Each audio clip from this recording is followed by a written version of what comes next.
Está no ar mais um, Júri de saia, o seu bate-papo jurídico. sem juridiquês. E hoje nós temos aqui a doutora Sandra Monção, maravilhosa, é conselheira estadual da OAB, sempre engajada nas lutas pelas mulheres, para as mulheres, principalmente as mulheres negras, é sindicalista e tem muito, como eu disse no meu vídeo hoje, para nos agregar. Doutora Sandra, é um prazer estar novamente aqui na sua presença, viu? Olha, o pouco que eu te conheço, eu já te admiro muito. Eu também. Doutor- Doutora Gislene, obrigada pelo convite. É uma pena que a gente não pode fazer isso presencialmente.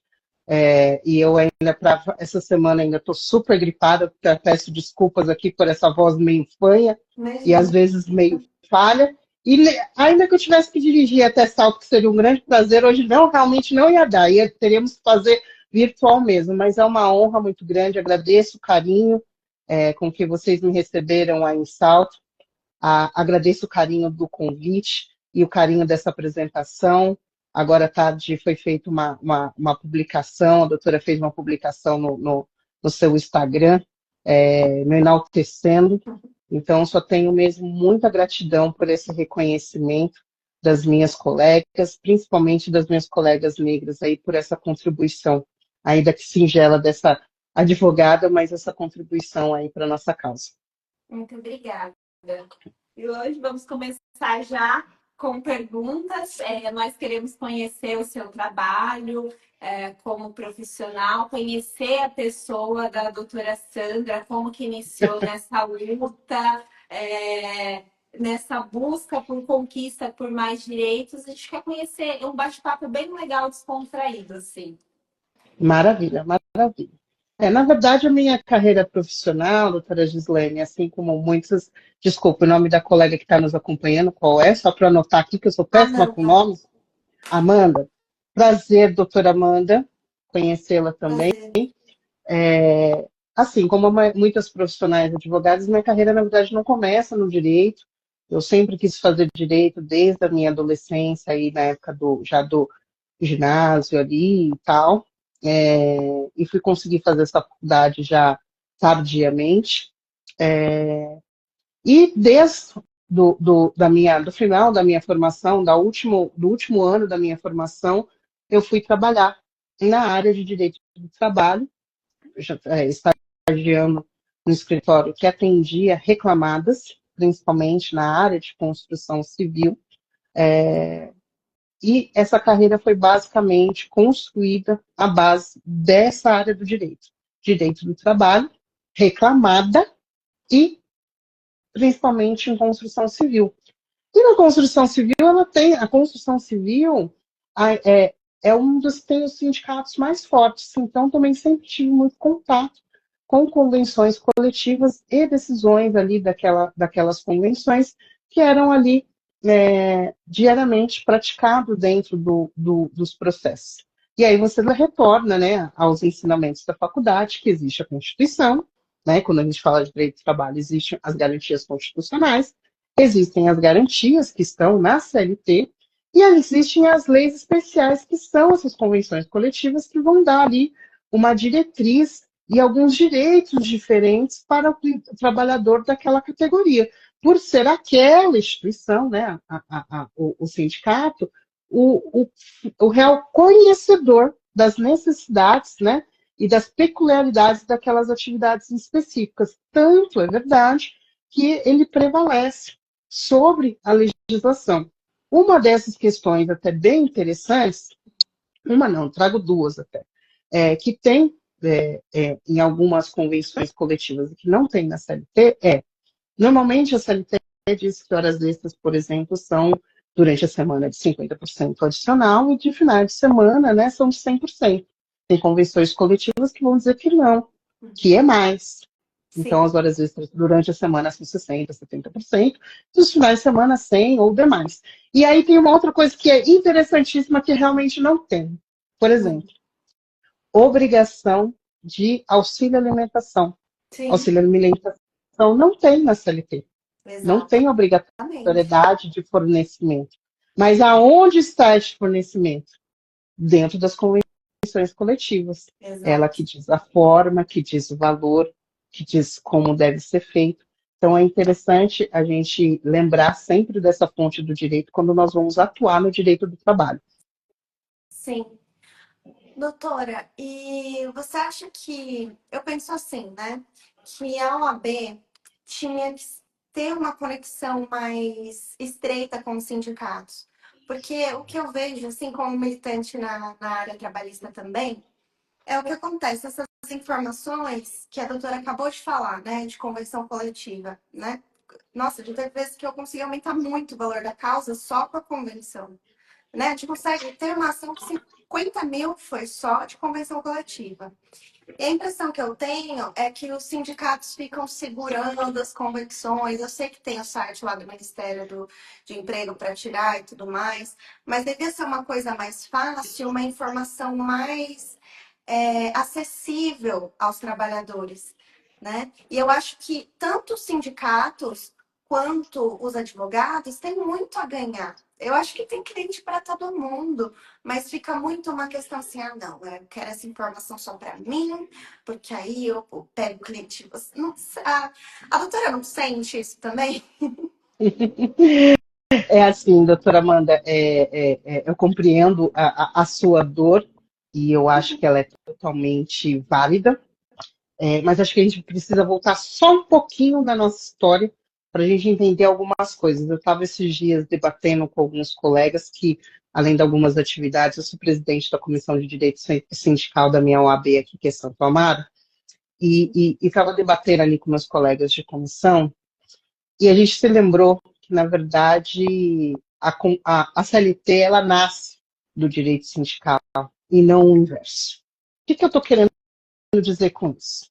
A gente tem que lembrar que a CLT ela nem tem nome de lei, né? Ela é consolidação das leis do trabalho, Exato. que é um apanhado ali de vários documentos que vão se transformando num único, que é essa consolidação. E da onde vêm esses documentos? Dos movimentos sindicais. As pessoas, os trabalhadores começam a se formar ali quanto em pequenos conglomerados que vão virando maiores para conseguir melhores condições de trabalho, conseguirem mais direitos, porque a luta do trabalho ela é coletiva, né? E ali nasce a consolidação das leis do trabalho.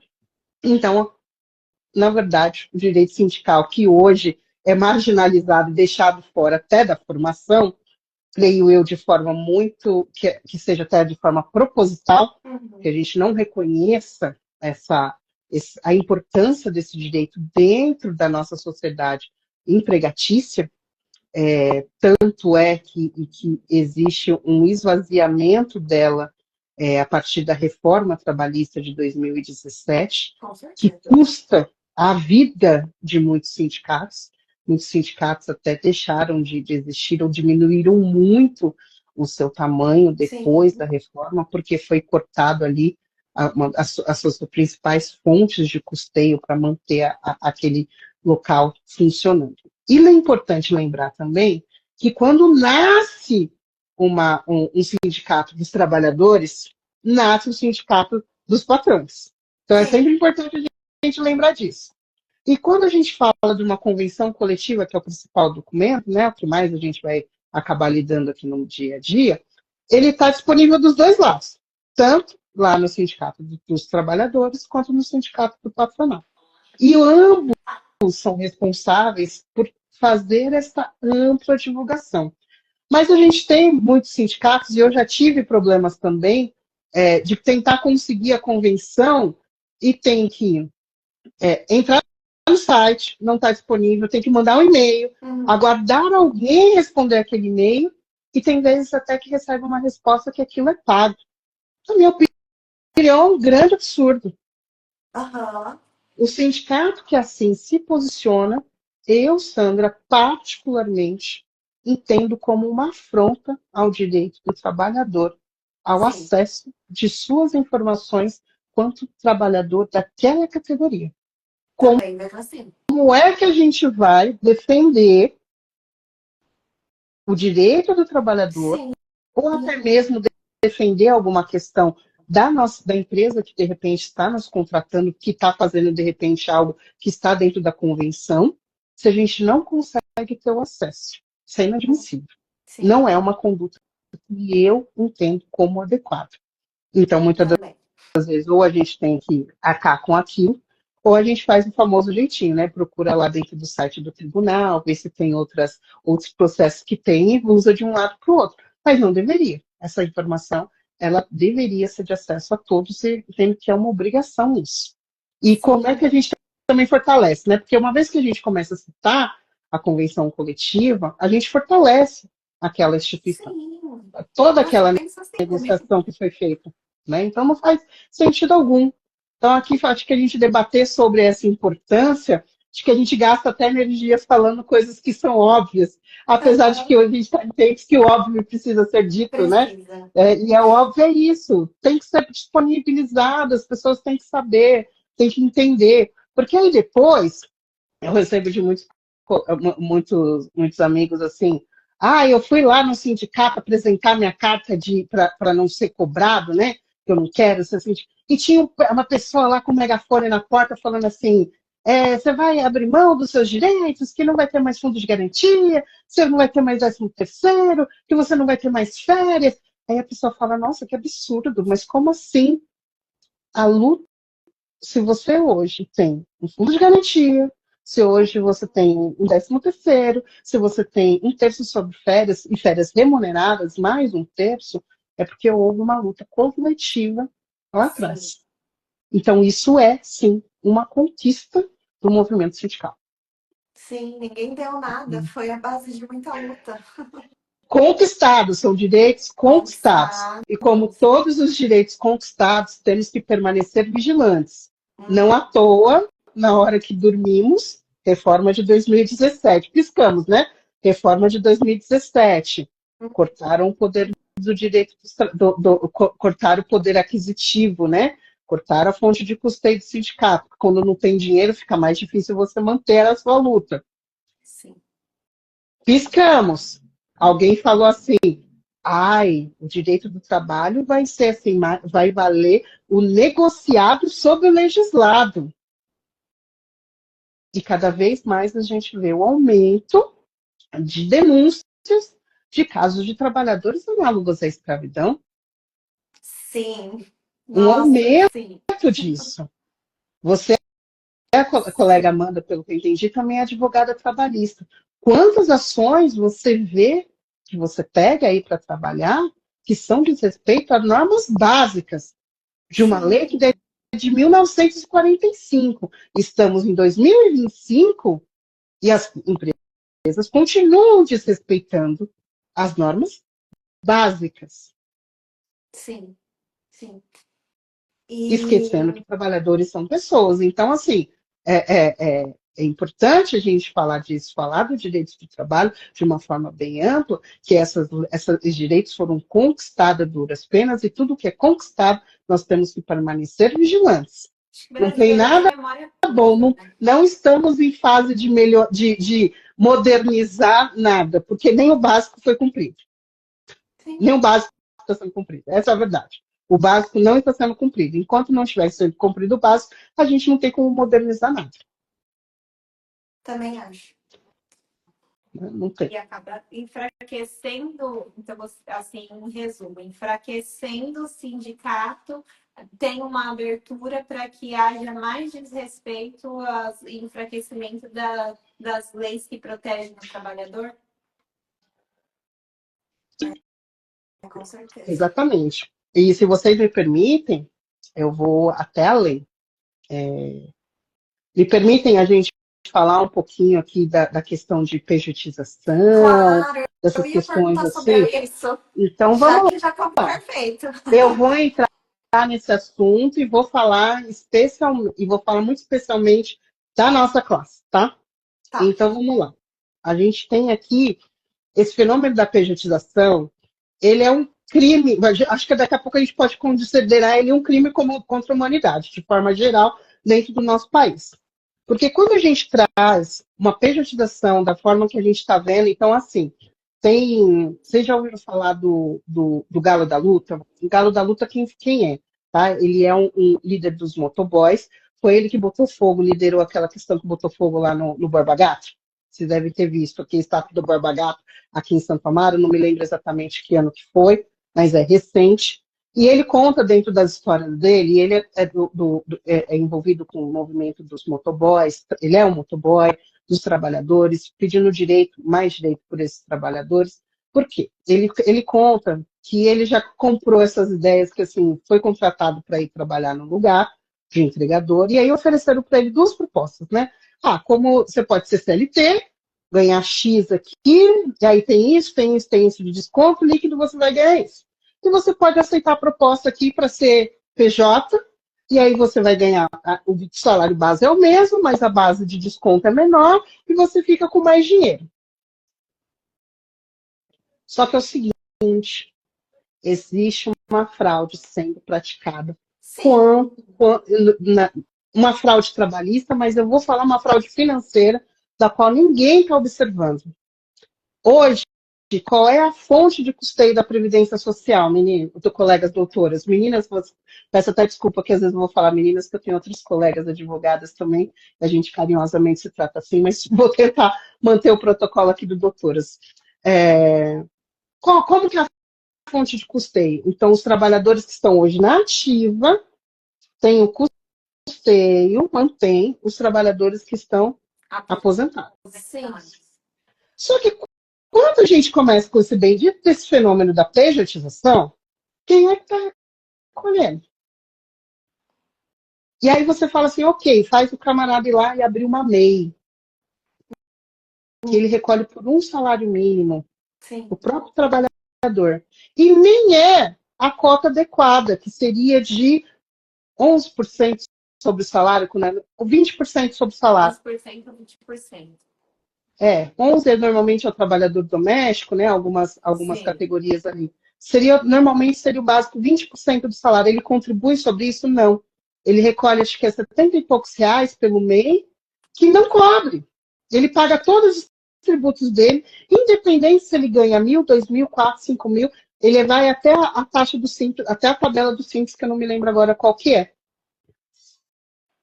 Ele produz, muitas vezes, um valor superior, mas não recolhe. E quando recolhe, ele recolhe até menos do que os 20% que seria do salário mínimo. A conta vai fechar lá na frente? Não. Não vai. Já não está fechando, né? Já não está fechando. Eu não vou nem entrar nesse mérito, porque essa história de previdência deficitária é um outro assunto. Ele não está fechando. E aí eu vou trazer para nós, advogados. A gente tem uma aberração jurídica, que eu não tenho receio nenhum de falar, porque eu falo disso há muito tempo, que se chama o bendito do cara associado. Que trabalha, está dentro do habitualidade, onerosidade e subordinação. Básico, não é, colega? Habitualidade, onerosidade e subordinação. Ele está além dentro desse tripé, sem nenhum tipo de vínculo, Sim. sem nenhum tipo de proteção. Sim.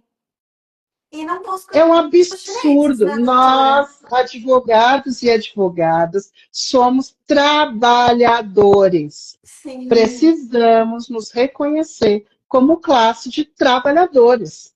E quando vamos pegar a nossa expertise, o nosso tempo de vida e dedicar a outra pessoa que nos faz uma proposta de trabalho, nós somos empregados daquela pessoa. Eu não sou sócio de serviço. Eu não sou um associado com menos de 1%, é 0,0% de participação. Isso é uma fraude. Isso é uma fraude. E aí chegou no meu conhecimento esses dias que tinha um escritório, uma colega falou isso para mim, que estava exigindo que os colegas advogados abrissem uma sociedade unipessoal, que já é estranho, né? Sociedade quer dizer um conglomerado de pessoas, ou uma ou mais pessoas, mas aí se cria um outro negócio chamado sociedade unipessoal, que não faz sentido nenhum essa palavra, essa é a junção das duas palavras, sociedade unipessoal, que é o que inventaram para nós advogados, porque advogado não pode ser MEI, né?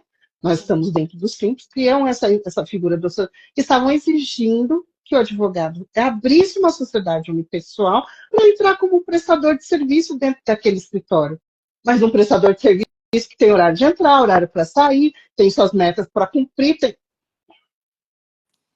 Isso E não fica é mais feio porque fraude. somos advogados, né? Exato, exato, exato. Se isso não é fraude, eu já não sei o que é mais.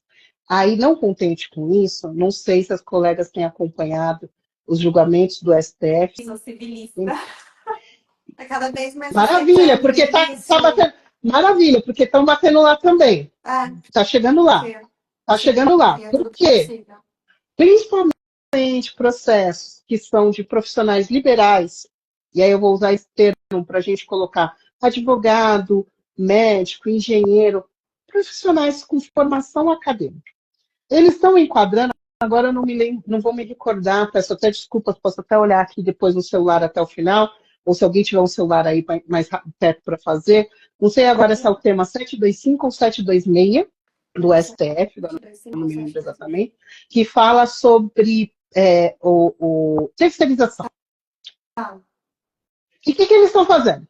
Então a gente entra aqui com uma ação trabalhista bonitinha, declara que tem fraude no contrato de trabalho, e fala assim, olha, tem lá tem onerosidade, tem subordinação, tem habitualidade, o fato de não... fala sobre a veracidade dos fatos, não. Esqueci agora o termo. Mas a gente fala da realidade vivida pelo trabalhador, que é de empregado, que independente do tipo de contrato celebrado, a realidade vivida era de um empregado. E nós pedimos o reconhecimento de vínculo com todos os seus reflexos. Inclusive horas extras, né, colega Amanda? Porque assim, né? Qualquer trabalhador comum deveria trabalhar 8 horas por dia aí. Agora, o advogado, não. O advogado que é empregado, né? O advogado assalariado, ele trabalha 10, 12, tranquilamente, facilmente, ele trabalha final de semana, feriado, porque não deu conta dos prazos, a gente sabe bem como é que é a realidade dos nossos colegas que são empregados de algum escritório. Então, a gente entra lá com essa ação bonitinha, aí a gente ganha a ação, está reconhecido, né? Reconhecido. Aí a gente faz um recurso bonitinho, a gente ganha de novo, tal, aí vai fazer recurso. Vamos lá tentar um recurso no TST. Às vezes, antes disso, aqui no TST, no nosso TST, tem tido conversões dessas decisões, mandando para a esfera civil, dizendo que são contratos comerciais. O que já é um absurdo. É um absurdo. É um absurdo. Que aí tem um esvaziamento, que é o que a gente fala de esvaziamento, e estão tendo várias campanhas, vocês podem ver que estão tendo aí manifestações. Teve uma mês passado, inclusive, em vários TSTs daqui de São Paulo, TRTs, perdão, tanto no 15 quanto no 2, sobre a manutenção da competência da Justiça do Trabalho para decidir sobre essas questões. E uma questão dessas é essas, doutores, que não tem como, não tem como não. A Justiça do Trabalho é competente para decidir sobre isso. Não tem que ser remetido para a esfera civil, como dizendo. Por quê? Porque aqui está sendo reconhecido que, ainda que haja um contrato comercial entre essas partes, esse contrato é fraudulento. E lá no STF, da qual hoje não temos mais nenhum ministro, tínhamos a Rosa Weber e agora entrou o Dino, que tem dado algumas decisões mais favoráveis, mas as anteriores a ele são do seguinte: eles simplesmente aplicam agora, acho que é o 725 mesmo, tá? O que é um tema de terceirização, e falam o seguinte: a terceirização é lícita, então é válido o contrato celebrado entre as partes, não havendo que ser discutido. Aí não dá. Pronto, acabou com a atuação. Acabou com a atuação. Lá não tem análise de provas, não analisou a decisão do tribunal competente sobre o reconhecimento do vínculo de emprego com aquela instituição, aplicou uma regra que nem estava se citando, que era de terceirização, porque não estava sendo debatido terceirização, a gente não estava falando de terceirização, porque ainda que se tivesse, a gente já sabe que a terceirização é válida, mas a gente não está falando de terceirização, nós estamos falando de relação de emprego. E que é pior, está colando. E sabe como é que a decisão vem? Caça-se a decisão do tribunal. Caça-se. Mais uma vez, esvazia a competência da Justiça do Trabalho. Sim. Então, está muito difícil Tá difícil. advogar nesse âmbito com decisões desse tema. O Flávio Dino tem dado decisões um pouco melhores, até eu não tenho, até esqueci também de pegar, deveria ter anotado. Ele já tem dado decisões falando o seguinte, tem uma decisão dele que ele fala que, ainda que se falasse de terceirização, porque eles estão fazendo isso por meio de reclamação constitucional, acho que é reclamação constitucional. E ele fala assim, ainda que se estivesse falando de terceirização, a terceirização, a regra de terceirização não pode ser aplicada quando estamos falando de fraude contratual. Né? Então, ele traz ainda isso. É uma luz, né, de repente, de esperança ainda sobre isso. E é importante que nós, operadores e operadoras do direito, permaneçamos atentos a essas coisas, com esse ataque que tem sido constante, latente, pulsante, sobre a competência da Justiça do Trabalho. Porque um ataque à Justiça do Trabalho é um ataque direto às relações de emprego e um ataque direto aos direitos do trabalhador. Por mais que eu seja uma advogada que trabalha a maioria do tempo para a advocacia reclamada, eu não posso esquecer que do outro lado também são pessoas, né? E pessoas têm direito, não somos máquinas que podemos trabalhar 12, 14, 24 de forma, em turnos ininterruptos, né? Assim como acontece na fábrica, só troca o trabalhador e a máquina continua ali trabalhando. Nós temos que lembrar disso. E o trabalhador ele tem que entrar na empresa e sair da empresa do mesmo jeito que ele chegou. No máximo pelos anos, uns cabelinhos brancos aí a mais, né? Enfim. Ele tem que sair do mesmo jeito que ele entrou. Então é importante a gente manter essa alma humanista dentro do nosso trabalho. Sim. E pelo menos aí em São Paulo, eu acredito que os advogados busquem mais os direitos deles. Mas aqui no interior, o que acaba acontecendo na prática, né? Eu não conheço nenhum advogado CLT. Você conhece, Gi? E outra coisa, não é só não conhecer advogado CLT. O que acontece? O advogado ele não vai processar nenhum escritório. Por quê? Porque senão ele não vai entrar em nenhum mais. Aí em São Paulo ainda é muita gente, é muito escritório, as pessoas não se conhecem tanto, as pessoas não se veem na rua, né? É muito diferente, né? Aqui no interior, sim. Como que você vai processar um escritório de advocacia se você não sabe o dia de amanhã, se você precisar de novo trabalhar num escritório, né? Enfim, isso acontece muito por aqui. Porque Isso eu não tenho dúvida, né? funcionários associados são os grandes escritórios. Querendo ou não, um escritório de um advogado com menos de 5 anos raramente vai ter um associado. Não, mas eles falam que é associado, só que na verdade... Sim, não, mas eu tô falando, mas é mais igual. Se você vai processar um advogado no interior, nesse sentido que você está falando, um escritório grande de um advogado que já tem nome e renome, obviamente você vai ficar queimado depois. Qualquer escritório, eu acho, de pequeno, grande, porque é pequeno aqui, né? Então, acredito que o direito é mais suprimido ainda, doutora. Eu acho que para a classe dos advogados é muito mais complexo, muito mais abrangente o tema. Até porque... E analisado. Sim, porque é temerário para o próprio advogado futuramente. Sim, não, vocês estão corretíssimas, meninas. Eu falo de um lugar muito tranquilo, porque eu estou aqui em São Paulo, capital. Realmente aqui é tudo muito grande e as pessoas, Mas parece que as pessoas não se conhecem, tá? Parecem que Mundo é é pequeno, tudo né? muito solto e tal.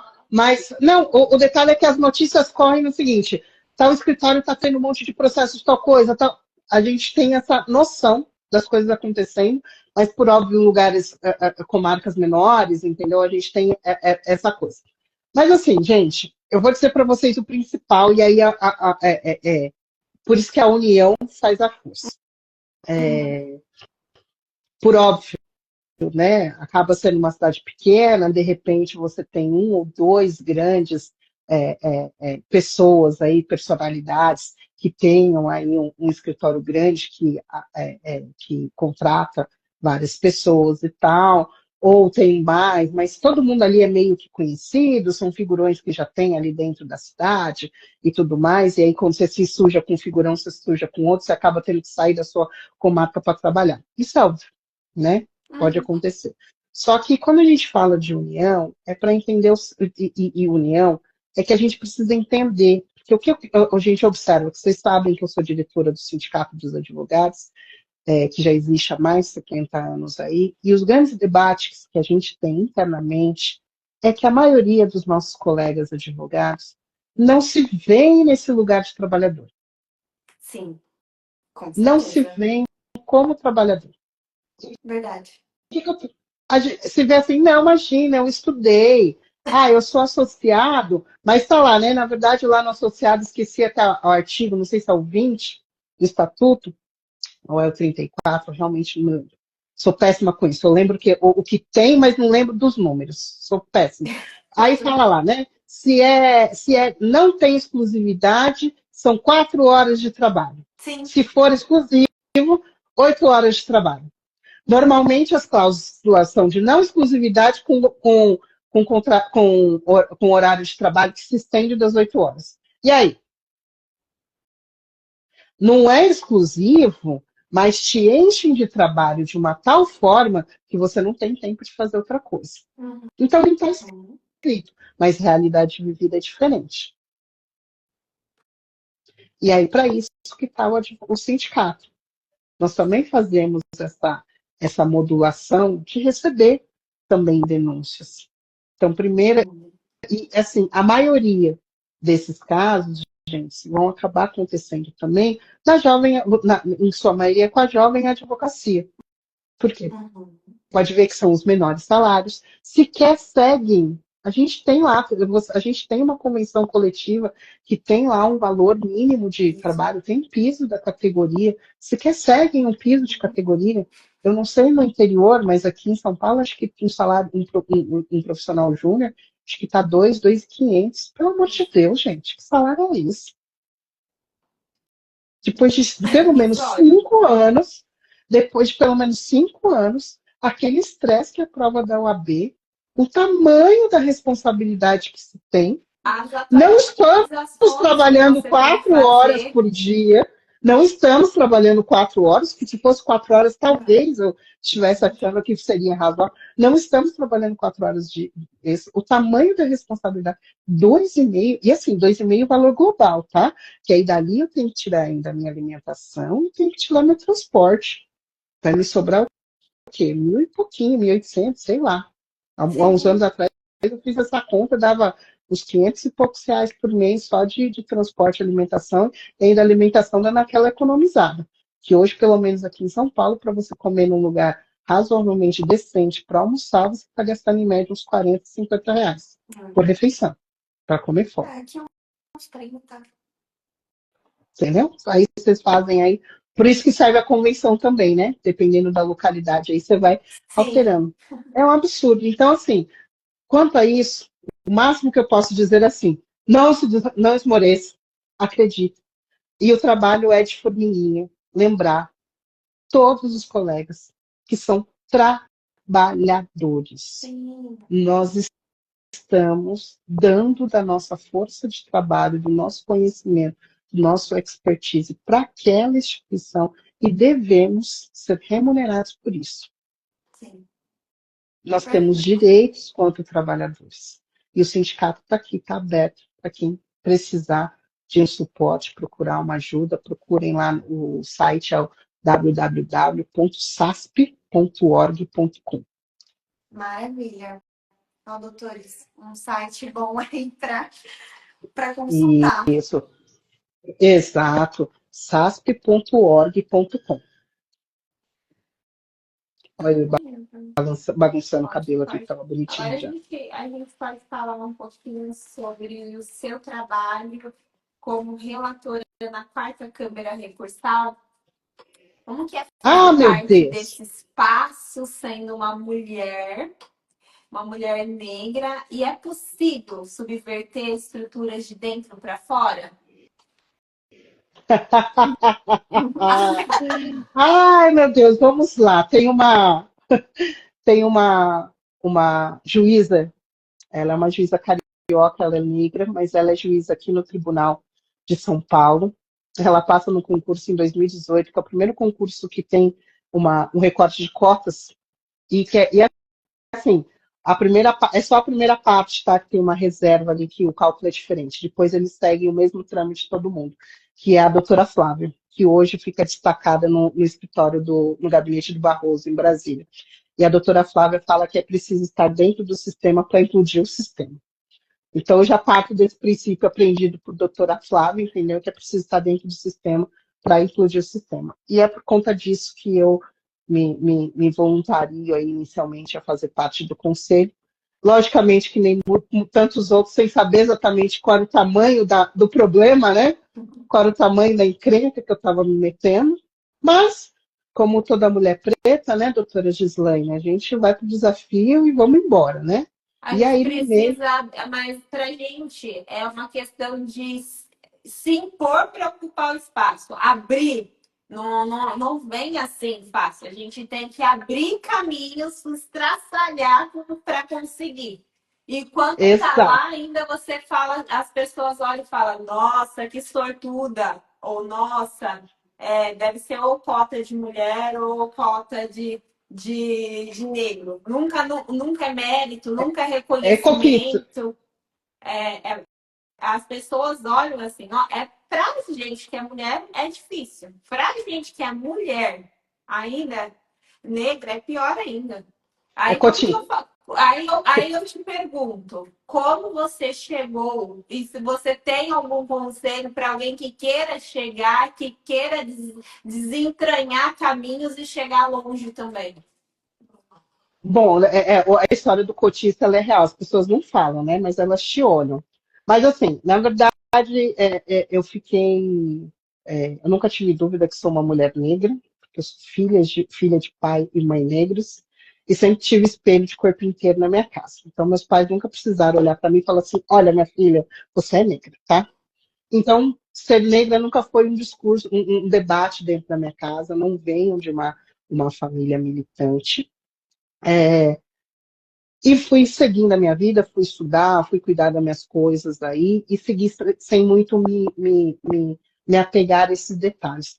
E talvez essa ignorância, que eu brinco até que a ignorância ela é libertadora, essa ignorância me permitiu avançar bem e chegar até determinados espaços. E depois, com a militância, estudando um pouco, conversando com as pessoas, eu entendi que em alguns momentos melhores oportunidades não foram me dadas, não por uma falta de capacidade técnica, ou capacidade pessoal, ou capacidade profissional, mas sim por uma questão de racismo, de misoginia.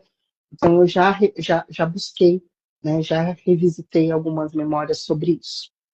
E essa questão da ordem, o principal de tudo, tá? Se eu tivesse hoje ainda trabalhando em escritório para as outras pessoas, 10, 12 horas por dia, como eu já fiz, eu não poderia estar aqui hoje, porque é uma missão que demanda tempo e disponibilidade. Então, o que eu posso fazer pelos meus hoje, já que eu tenho essa disponibilidade, é me colocar disponível para exercer, que foi o que eu fiz. Então, a minha história, na verdade, começa lá em 2021, nas eleições de 2021, onde eu sou convidada, e a primeira eleição, que é o AB, tem o programa de cotas, né, tem a paridade de gênero e a equidade de 30%. Eu sou convidada a participar de um pleito aqui da minha comarca aqui da minha subseção. Eu já estou chamando Santo Amaro de comarca. É quase uma cidade, isso aqui com quase 12 mil inscritos é como uma cidade. Da minha subseção, que é Santo Amaro, uma chapa de oposição. Naquela ocasião, perdemos a eleição, mas nesse caminho, durante a eleição, que são 45 dias, é muito rápido, mas é muito intenso, né, doutora Gislaine? O período da eleição acontece muita coisa muito rápido. É intenso. É intenso.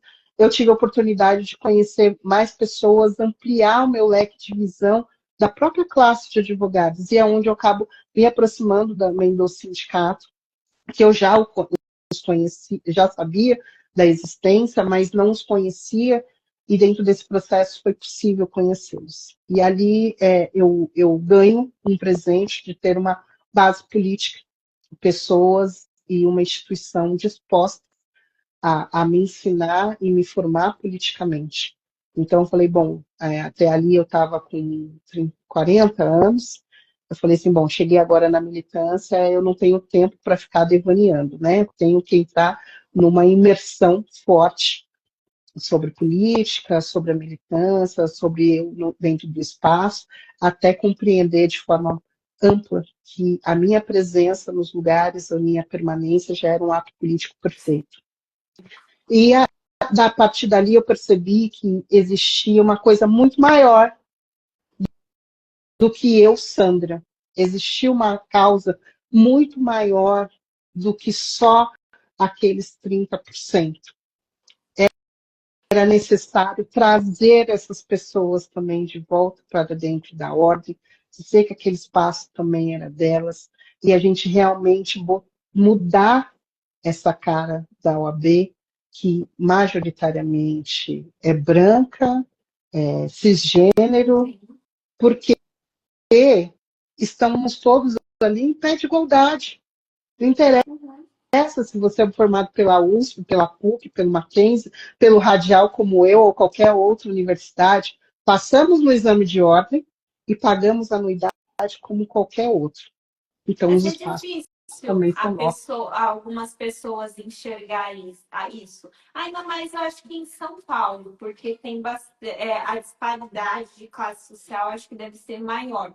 Entendeu? Aquele advogado tradicional, branco, dono de escritório gigantesco, enxergar. Eu acho que é muito difícil. E a gente não pode negar que existe aquelas ressalvas, que parece, eu não sei para você, mas para mim eu vejo muito isso.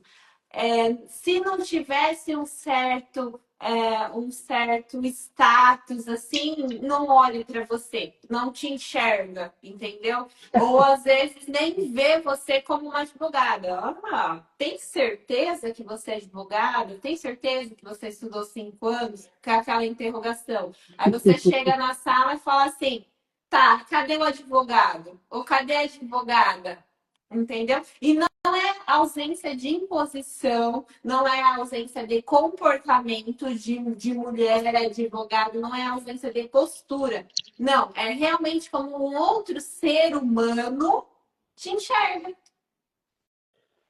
São as microagressões diárias, hoje, né? você tem uma posição impressionante dentro dos quadros da OAB, que foi vedada há muito tempo, foi praticamente impossível muitas mulheres, ainda mais mulheres negras, atingirem, né? Então, eu vejo assim, às vezes o respeito vem mais pela posição, pelo nome, porque senão nem respeito você teria.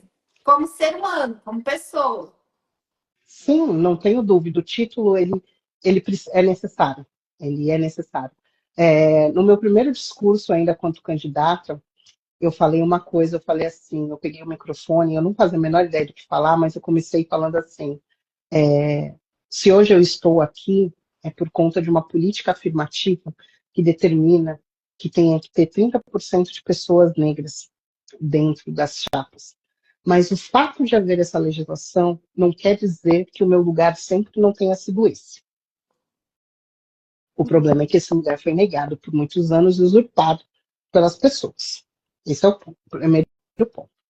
E isso que você você acabou de falar, se eu não identifiquei errado, foi a Gislaine, como eu falei, eu não estou conseguindo ver diretamente quando vocês falam. Estou reconhecendo pela voz. Gislaine, isso é muito real, Gislaine. E às vezes é o título que a gente precisa colocar na frente, porque o meu corpo negro ele chega antes de mim, antes que eu abra a boca. Só para você ter uma ideia, dia desses, esse ano, aconteceu um evento de uma audiência pública organizado pela Comissão de Direito Sindical da Seccional, e era de manhã, cheguei lá, não só como convidada, mas como participante também do evento, porque eu sou presidente de uma comissão também, e passando, cumprimentando as pessoas, assim como a gente faz na nossa casa, quando a gente convida pessoas para irem. Cumprimentei um colega que é do sindicato, e ele estava acompanhado de umas outras pessoas. E uma dessas pessoas, inclusive, depois eu fui ver, era um convidado, não advogado, ou se é advogado, não exerce a função, que era de uma instituição X, que eu nem me lembro mais o nome, se me lembro também não vou citar, que não vou dar ibope para ele. Mas, ao cumprimentá-lo, eu passei, cumprimentei o meu colega, e ele, bom dia, doutora, tudo bem? Aí, quando eu passo para as outras, acho que 2 ou 3 pessoas, cumprimento, bom dia, bom dia, bom. Aí a pessoa, um homem branco, de cabelos brancos, vira para mim e fala assim, bom dia, e a moça bonita, de onde vem? E eu fiquei pensando, assim, aqueles 5 segundos, assim, 10 segundos, que o cérebro dá aquela bugada, assim, de onde eu venho? Mas que tirracho de pergunta é essa, gente? Sei lá, venho da barriga da minha mãe, venho de ônibus, venho de metrô, venho de carro, venho da Zona Sul, venho de onde? E aí, eu tive a presença de espírito de responder assim, vim daqui mesmo. Eu sou desta casa, sou conselheira estadual, sou relatora da 4ª Câmara, sou presidente da Comissão de Direito Sindical da OAB Santo Amaro, que é a 2ª maior subseção do Estado, venho daqui mesmo. Aí o meu colega que eu cumprimentei, ele falou assim, e a doutora também, a doutora é diretora do Sindicato dos Advogados e tal. Falei, isso, eu sou diretora do sindicato. Aí o cara ficou com aquela cara assim, meio tipo, o que está acontecendo? Eu falei assim, sabe que esses dias eu fui participar de um evento e leram o meu currículo e eu fiquei pensando até assim, né? Quem é essa Mulher Maravilha? Porque além dessas coisas eu palestro e até o meu livro que eu escrevi está aqui para vender ali em cima no refeitório.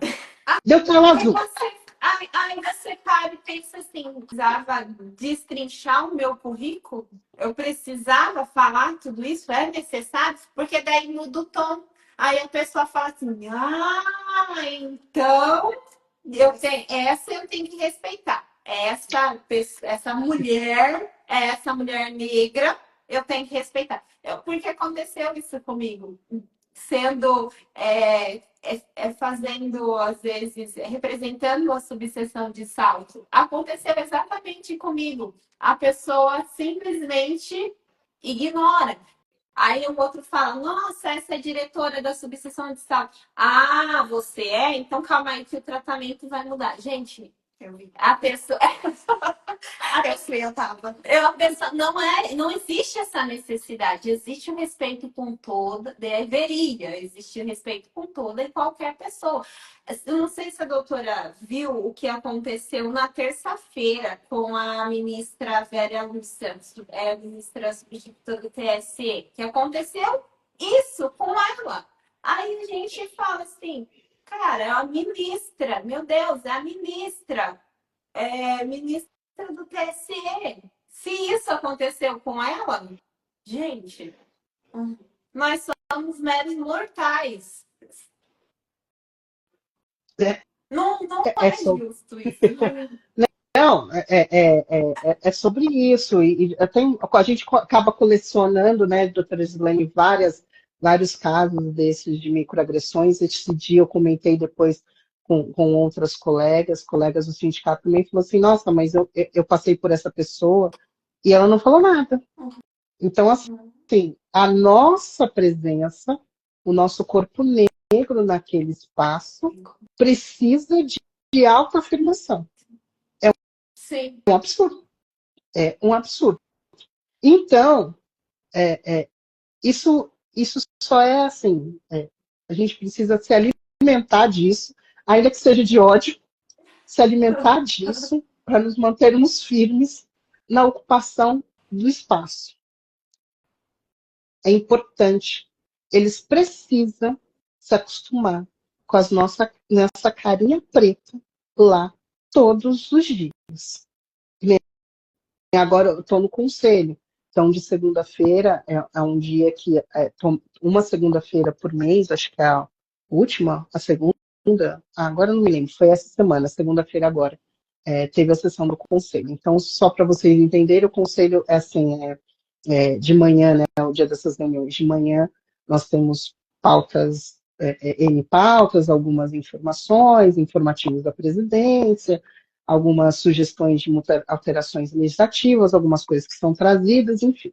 E temos uma palavra aberta, que inclusive convido as colegas, caso queiram um dia, tenham alguma coisa que queiram levar ao conselho, façam uso dessa palavra aberta, ainda que seja de forma virtual, que não possam vir a São Paulo, tenha liberado o link, acompanhem aí, façam uso dessa palavra aberta, que é a hora que vocês podem falar o conselho da classe de vocês.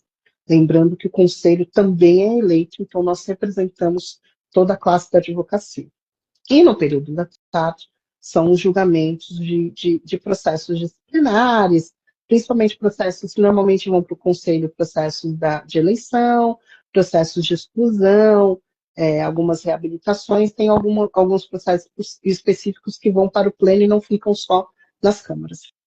E ali à tarde o debate rola solto e tal, e ali é o grande momento que a gente tem para estar ali e ser efetivamente ouvido pelos nossos colegas. Então, é uma batalha diária. Hoje, acredito eu, e sendo bem, como dizer, autoconfiante, que talvez não tenha nenhum colega que não saiba quem é Sandra Monção. E se alguém não tiver, faço questão de ir lá toda vez e registrar a minha ilustre presença, para que ninguém deixe de saber quem é. Assim como eles sabem quem é Lázara Carvalho, assim como eles sabem quem é Rosana Rufino, a minha meta é saber que todos saibam quem é Sandra Monção. E quando eu chego ali naquele conselho, e aí respondendo, voltando um pouco na pergunta anterior de vocês, como é que eu chego até ali, eu chego com uma base, que é a base do sindicato, e algumas outras instituições ali que se reuniram para apoiar ali naquele momento uma chapa, e eu me manifesto pela disposição de ser conselheira, da qual foi aceito a minha disposição, e eu sou muito grata, e vou compor esse conselho junto com mais outros colegas também, que são da mesma base, então eu não chego só, é importante que a gente se une em grupos, né? E essa base que eu chego também não é formada só por pessoas negras, mas nós temos pessoas brancas também, fortes aliados, porque a luta antirracista ela é de todos. Então, chego nesse momento. E chegar na quarta Câmara, que foi o que você me perguntou, na verdade, é um presente, que às vezes eu tenho dúvida se é presente mesmo ou não, né? Às vezes eu brinco com ela, falando, não sei se você gosta tanto de mim assim. A doutora Viviane Scrivani, que é a nossa secretária-geral adjunta, ela era a secretária-geral adjunta aqui de Santo Amaro. Eu perdi a eleição de 2021 para essa mulher, entendeu? E ela é excelente, né? É uma pessoa Perdi a eleição maravilhosa. dessa mulher, mas lembra que eu falei que eu tinha percebido que existia um propósito maior? Aí o que eu pego, passado alguns meses, eu pego, bandeirinha branca, acabou a eleição, vou para dentro da casa, eu falo, eu tenho que me juntar com essa mulher, me juntar com a Comissão de Igualdade Racial, vou lá me juntar com os meus que a gente precisa avançar. E é aí que a coisa toda começa.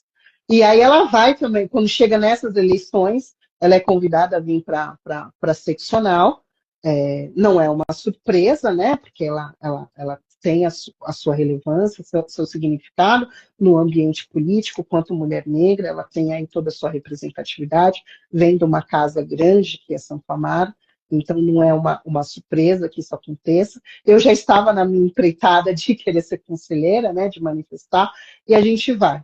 Né? E aí é mais uma pro bloco, falou assim, Viviane, vamos embora, vamos todas juntas lá para aquele negócio e a gente vai lá para implodir o sistema, simbora, vamos lá. E a gente chega ali Maravilhoso. dentro das atribuições aí, dentro das atribuições, e assim, como eu falei, a gente vai tateando. Dentro das atribuições da Secretaria Adjunta é a quarta Câmara Recursal.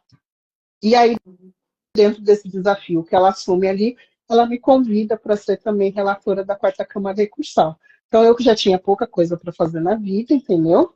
Achando que era pouco, fui lá e ainda aceitei o convite, o desafio de ser relatora da quarta Câmara Recursal, com a presidência da doutora Viviane Scrivani, que é a diretora secretária adjunta, e estou lá junto com ela. Acho que são 16 ou 17 conselheiros que compõem a quarta Câmara, e aí todas as câmaras seguem mais ou menos essa numeração. A quarta Câmara, a quarta Câmara não, as câmaras são a nossa segunda instância, então lá é o momento que a gente reanalisa os processos de primeira, faz toda a verificação, e ali a gente julga e debate. Então, novamente, é um lugar que a gente debate, a gente coloca um voto, o outro pergunta, mas que sim, que não, está com dúvida, pede vistas. Então, é um lugar também de grande desenvolvimento, onde eu aprendo muito. Estamos ali misturados ali em conselheiros mais antigos, conselheiros mais novos, como eu, que estou chegando. Então, esse lugar de debate a gente desenvolve muito essas questões das competências do TED, os limites, a própria legislação, e eu tomo muito cuidado com os processos que eu pego, olho com muita atenção, porque é a vida do colega que está na minha mão. Então, tenho muita responsabilidade com isso. E, voltando só sobre o conselho, eu gostaria que vocês pensassem sempre no conselho só com o parlamento. Então, lembra que o parlamento tem lá, pega o microfone, fala um, fala outro, o outro põe um projeto, outro cá, alguém coloca uma ideia e abre para todo mundo debater. Pense o conselho igualzinho o parlamento, no mesmo formato. No mesmo formato. Então, a palavra vem para todos. A gente só precisa estar pronto, preparado, né? E eu peguei esses anos e me dediquei a chegar ali naquele espaço e fazer jus a todas as pessoas que vieram antes e a todas as pessoas que vão vir depois. E eu não sei se eu comentei com você, Gislaine, com a doutora Gislaine, quando a gente se conheceu, se eu não comentei, eu comento agora e coloco que um dos meus compromissos em estudar e aprender, quando eu entro para dentro da militância, é que eu sabia que o microfone iria vir. E eu não rejeito nenhum microfone que me é dado, e eu não me permito ser leviana nenhuma vez, de não saber o que falar bobagem. Eu sempre tenho esse compromisso de falar, deixar alguma mensagem, falar com propriedade das coisas. Eu não me permito jogar palavras ao vento, não pode. A gente passou tempo demais calada, sendo silenciadas. Então, quando o microfone vem, a gente tem que saber o que falar. E eu falo isso para todas as minhas colegas, falo para a Viviane, falo para a Shirley, que hoje é presidente, doutora Shirley Cândido Claudino, minha amiga, que hoje é presidente da Comissão de Direitos Humanos aqui da UAB Santo Amaro, para outros colegas da Black Sister, Carol Amâncio, que está aqui nos assistindo, que a gente se conhece pessoalmente, acho que a Carol, se não me engano, é de Mogi das Cruzes, se não me engano. A gente tem que sempre estar com um discurso no bolso, gente. Tem que ter um discurso. Doutora Gislaine, você é dirigente de ordem. Doutora Amanda, não sei se faz alguma comissão, sim, alguma coisa assim. É vice-presidente aqui da Comissão da Mulher, advogada aqui da nossa subseção. Então, fica com a mesma dica. Nós temos que ter um discurso sempre guardado no bolso. Um discurso tem que ter um coringa, um discurso institucional, coringa que sempre cabe para tudo. Porque se der o microfone, não dispensa, gente. Não dispensa. Sabe por quê? Os homens não dispensam, gente. Eles sempre acham que tem que falar. Por que nós não temos essa confiança? Vamos falar dessa parte da mulher. Devemos ter e Vamos falar devemos dessa ter parte da dobrado mulher. ainda, porque para nós é tudo dobrado. Não é? Por que para nós, assim, até tem um colega do sindicato, o Dr. Jonadab Laurindo, super conhecido nesse ambiente, várias vezes ele me acalma antes de falar, agora eu tô melhor, né? E eu falei, meu, a gente fica com medo de falar e tal. Aí uma vez a repórter falou assim, as mulheres sempre ficam com mais receio, né? Ele olhou para mim e falou assim, mas é assim mesmo, elas têm responsabilidade, gente. São elas que mantêm a casa em dia, que fazem as contas serem pagas na data, deixam as crianças adequadas. A gente não tem responsabilidade com nada, são elas que mantêm tudo em pé. Então a gente sai falando sem responsabilidade, elas têm a consciência da responsabilidade. E isso nos amedronta, mas é péssimo. Eles têm certeza que eles sempre têm o que falar. A Sim, gente é não uma pode. autoestima que tem que Compromisso. encapsular. Isso, doutora Amanda e doutora Gislaine. O nosso compromisso é não deixar a síndrome da impostora pegar a gente. Discurso, sempre discurso um discurso coringa no bolso, na bolsa, e não Vou negar levar nenhum esse microfone. conselho para a Doutora, vida. vai Pode falar? ter Vou. certeza. Levarei para a vida. Leve. Vai falar? Eu Vou. só vou pedir aqui um conselho em relação ao discurso coringa, né? Porque já aproveita, já me dá um feedback em relação ao discurso coringa aqui para eu deixá-lo decorado e Gente, o discurso jamais coringa me calar. tá na, tá na mão de vocês, doutora Amanda, doutora Gislaine. Somos silenciadas a vida toda. Toda vez Uhum, o microfone for dado, eu vou falar da importância das mulheres dentro dos espaços de poder, a uhum, importância das comissões, como as comissões da mulher, uhum. para o avanço das políticas de respeito à mulher dentro do seu ambiente de trabalho, que teve uma mudança, Você se né, na vê legislação. hoje, Sandra, como uma fonte, doutora Sandra, como uma fonte de inspiração para outras mulheres? Você fala assim, ó, gente, eu estou aqui, eu conquistei meu espaço, se eu conquistei, vocês também podem conquistar. Eu estou aqui, ó.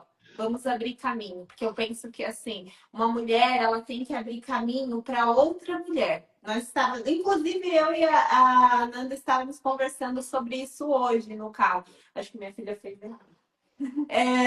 Uma mulher tem que abrir espaço para outra mulher, independente de tudo. Tem que ali ajudá-la, tem que ensiná-la e tem que servir, nem que seja por intermédio de uma fonte de inspiração, né? Você se sente uma fonte de inspiração para outras mulheres? Olha, se eu falar que eu me sinto, sei lá, me soa um tanto soberbo para mim, Eu acho que tá? soa realista. Me soa, talvez me soe soberbo, mas também isso está dentro da forma com que nós somos tratadas a vida inteira, né? A síndrome da impostora, ou que sempre precisa de mais, que só ser você não é o suficiente. Então, isso eu também trabalho com as minhas outras irmãs sobre essa importância e o quanto que a gente pode ser fonte de inspiração para outros. Então, quando uma parte do caminho, às vezes a gente trilha sem ter uma imagem a qual seguir. E eu passei muito tempo sem isso, eu não tinha muita noção disso. Sabe quando eu vou. Para vocês terem uma ideia, quando eu for ter noção disso, da importância do visual, de ver alguém igual a você em determinado lugar e você poder pensar que é possível, olha como é recente. Teve um caso que veio na mídia, que falava da Michelle Obama, que teve uma visita, que se não me engano, as escolas fazem visitas à Casa Branca, né? E parece que uma menininha, acho que por volta de 7, 8 anos de idade, fez uma visita dessas à Casa Branca e viu, acho que não era nenhuma foto da Michelle, acho que era um quadro pintado da Michelle Obama, e a menina fala, fica encantada, que fala que aquela mulher parecia uma rainha, aquela rainha era igual a ela. E essa história ganhou repercussão, né? Mas olha o tempo, eu acho que isso ainda é no segundo mandato do Obama, então tem pouco tempo isso. Eu não tinha parado para prestar atenção nisso. E aí, quando eu começo essa jornada, eu vou encontrando outras mulheres que já estão há muito tempo, outras que já foram, e elas vão me recebendo, e elas vão me ensinando, elas vão me explicando. Então, por trás de mim, ou por trás de mim não, ao meu lado tem várias mulheres, várias. Tanto mulheres negras, quanto mulheres brancas. E tenho também alguns homens aliados, homens brancos e homens negros, que me ajudam a seguir. Não é à toa que eu saio de um lugar de chapa de oposição perdedora para uma pessoa que na próxima eleição chega ao conselho. Isso é uma construção política em grupo. Sim. Eu lembro. E eu vou Então, falar. dentro disso, quando eu falo que eu não posso ser leviana, é porque eu sei que vocês estão me olhando e que vocês esperem que eu fale algo bom, que eu deixe ali algum recado importante, que eu diga algo que ninguém está com coragem de dizer, mas que o elefante está sentado dentro da sala. Tem hora que o elefante está sentado ali e ninguém fala, né? Está todo mundo ali. Mas que eu traga aquilo de alguma forma. Então, quando eu falo que não é leviana, é porque eu sei que eu estou sendo observada, com carinho, com admiração, às vezes com forma de hate, e tá tudo bem, eu já entendi que os dois vêm juntos, né? A admiração, o hate, ele vem junto. E quando vem hate, eu falo, nossa, sou famosa, tem até hate agora, show. Bora, esse é o caminho. A gente pensa assim também. Né? Se o hate vem é porque a gente está incomodando. Mas que eu sei que é Aham. importante isso. Então, quando eu falo que a leviana é a minha forma de reconhecer essa visibilidade, reconhecer esse carinho, esse respeito que vocês têm pela a minha figura, a minha atuação, e homenageá-las com isso e representá-las com isso, porque saibam que é uma honra muito grande estar naquele conselho e poder falar por nós, por todas nós. Maravilhosa. E E é uma honra para nós ter alguém como você que nos represente, né? Na nossa classe, no sindicato e tudo mais. É uma honra, uma conquista. Como a doutora falou, é uma conquista coletiva, um trabalho de formiguinha. E a gente está vendo que está dando certo, né? Aos pouquinhos Estamos, estamos estamos conquistando no os espaços. caminho, estamos no caminho, estamos conquistando os espaços, temos um grande desafio pela frente nos próximos Totalmente. meses, quanto ao OAB, que temos aí o quinto constitucional, que está aberto às inscrições. Então, aconselho até quem tem aí, acho que é de 40 a 70 anos. Gente, eu estou muito péssima de memória, acho que 40 a 70 anos, mais de 10 anos de formação. Sim. Tem um edital, dê uma olhada lá, entre no site da UAB, olha lá, tem um edital bonitinho. Estão abertas as inscrições. Novamente, inscrições para o Tribunal aqui de São Paulo, respeitando pelo quinto constitucional da OAB, paridade de gênero, 50% de mulheres e 30% de pessoas negras. São 3 vagas, ineditamente temos 3 vagas em aberto, então é importante que toda advocacia que esteja habilitada e tenha interesse participe, Sim. né?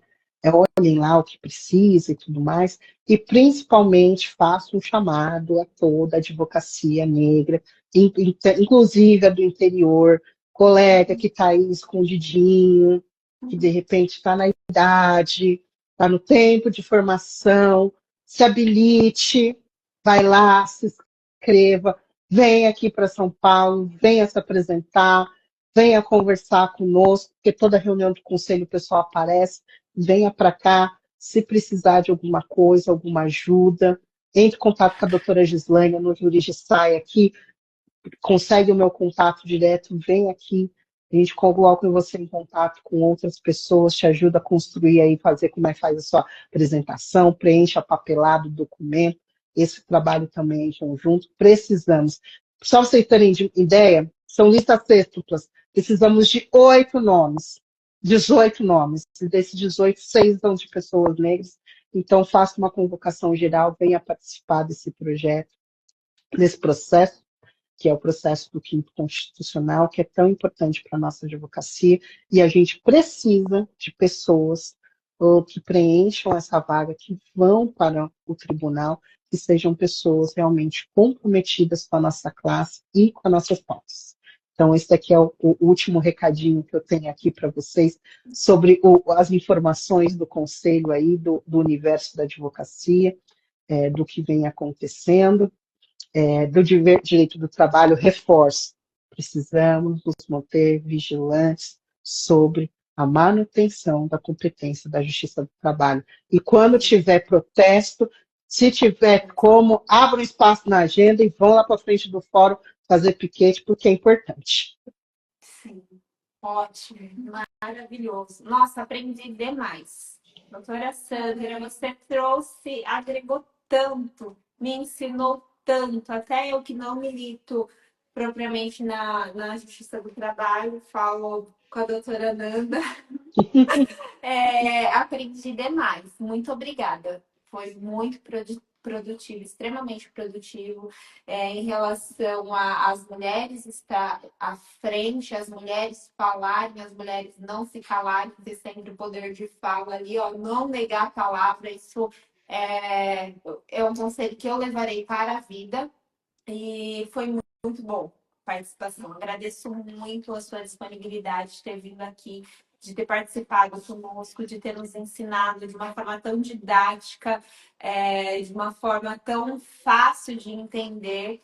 E acredito, trouxe mudança e trará mudança na vida daquelas pessoas que vão assistir posteriormente, né? Principalmente em relação ao sindicato, em relação a buscar os seus direitos, em relação a entender o que é a pejotização, né? Sim, muito importante. Agregou muito, doutora. Eu ficaria horas aqui conversando.